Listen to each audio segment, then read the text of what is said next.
Chers collègues, bonjour et bienvenue à cette nouvelle capsule qui va s'intéresser aux différents types de phrases. Commençons peut-être par la phrase la plus répandue au niveau de l'écrit et de l'oral. Il s'agit de la phrase déclarative. Comment est-ce que je détermine la phrase déclarative? Eh bien pour cela, vous avez trois éléments à prendre en compte. Tout d'abord, la phrase déclarative se termine par un point. Ensuite, elle ne pose pas de questions. Et finalement, elle ne donne pas d'ordre. Si ces trois éléments sont présents, vous pouvez être sûr qu'il s'agit d'une phrase déclarative.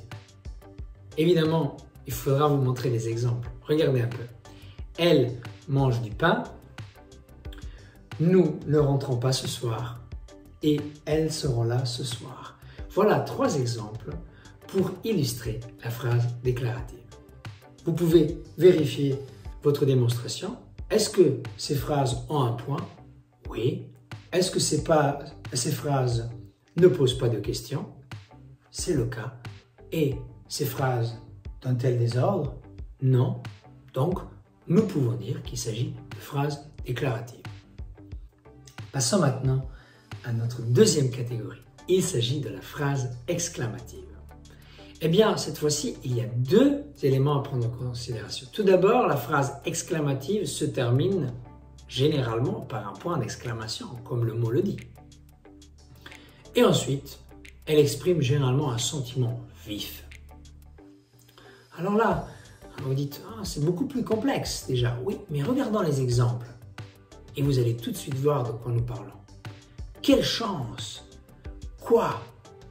Vous voyez, il s'agit de petites phrases, soit courtes, soit plus longues, évidemment, mais qui expriment un sentiment vif. Quoi? L'indignation, ou quelle chance, le bonheur, ou peut-être aussi la jalousie.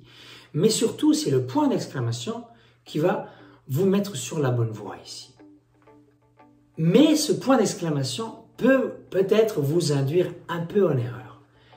En effet, il existe une autre phrase ou un autre type de phrase à prendre en considération, c'est la phrase impérative.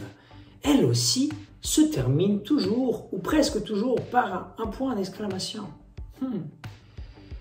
Mais voilà qui est différent. Elle exprime directement un ordre, ce qui a comme conséquence que le verbe doit être à l'impératif.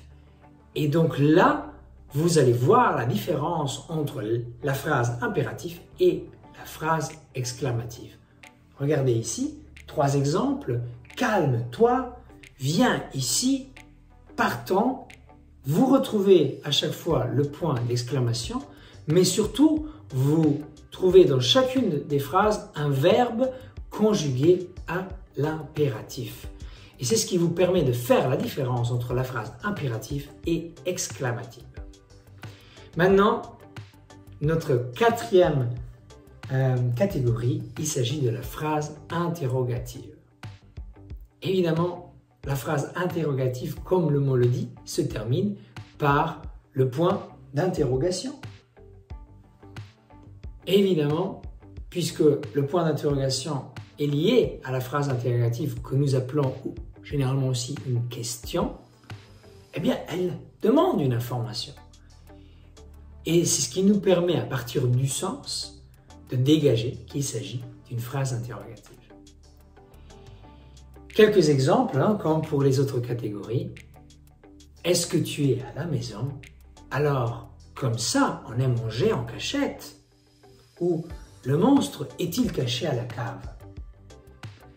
Ces différentes phrases nous permettent aussi de dégager quelques informations importantes concernant la phrase interrogative. Il existe tout d'abord deux grandes catégories de phrases interrogatives. Les interrogations totales et partielles. Comment est-ce que je sais qu'il s'agit d'une interrogation totale? Eh bien, lorsque la réponse que je peux donner à cette interrogation peut être délimitée par oui ou par non, je sais qu'il s'agit d'une interrogation totale. En revanche, pour les interrogations partielles, vous allez répondre de différentes manières. À quelle heure est-ce qu'il arrive? À 4 heures. Interrogation partielle. Parce que je ne peux pas répondre par oui ou par non. Imaginez la situation suivante. Vous posez à quelqu'un à quelle heure est-ce qu'il va arriver? Et vous répondez non. Ça ne fait pas beaucoup de sens d'ailleurs.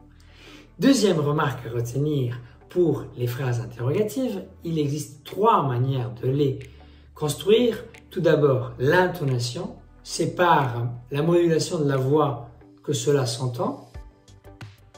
Je viens aujourd'hui. Vous voyez, on dirait une phrase déclarative.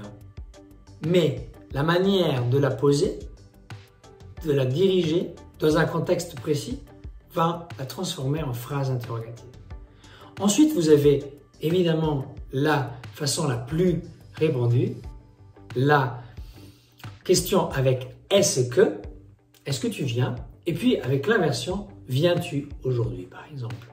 Voilà donc les 3 manières de construire des phrases interrogatives en français.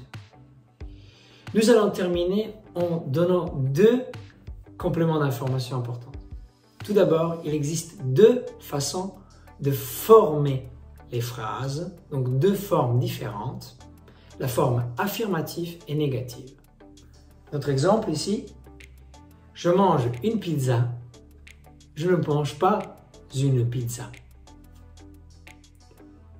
Les 2 phrases ici sont des phrases déclaratives, mais une fois la première est à la forme affirmative et la deuxième est à la forme négative. Évidemment, tenez en tête que vous pouvez avoir les formes affirmatives et négatives au cours des 4 types de phrases. Et puis, dernière information, mais ce ne sera qu'une petite annonce, il existe 2 voix, la voix active et la voix passive. Reprenons l'exemple similaire de tout à l'heure, elle mange une pizza. Cette phrase est active, mais vous pouvez la retourner et la rendre passive. La pizza est mangée par elle. Évidemment, pour parler des voix actives et passives, nous sommes obligés de refaire un cours puisque ce serait un sujet beaucoup trop vaste pour l'aborder ici lorsque nous abordons les types de phrases. Retenez quand même que lorsque vous allez déterminer les types de phrases, vous allez peut-être devoir également ajouter une information concernant la forme affirmative ou négative et parfois aussi une information concernant la voix active ou la voix passive. Voilà, c'est tout pour aujourd'hui de ma part. J'espère que ce petit cours vous aidera ou vous a déjà aidé à mieux être capable de déterminer les différents types de phrases. Si c'est le cas, j'en suis heureux. Si en revanche vous avez encore des questions, n'hésitez pas à les poser ici pour que nous puissions entrer en communication et remédier à vos besoins. Voilà, je vous dis merci et à la prochaine fois.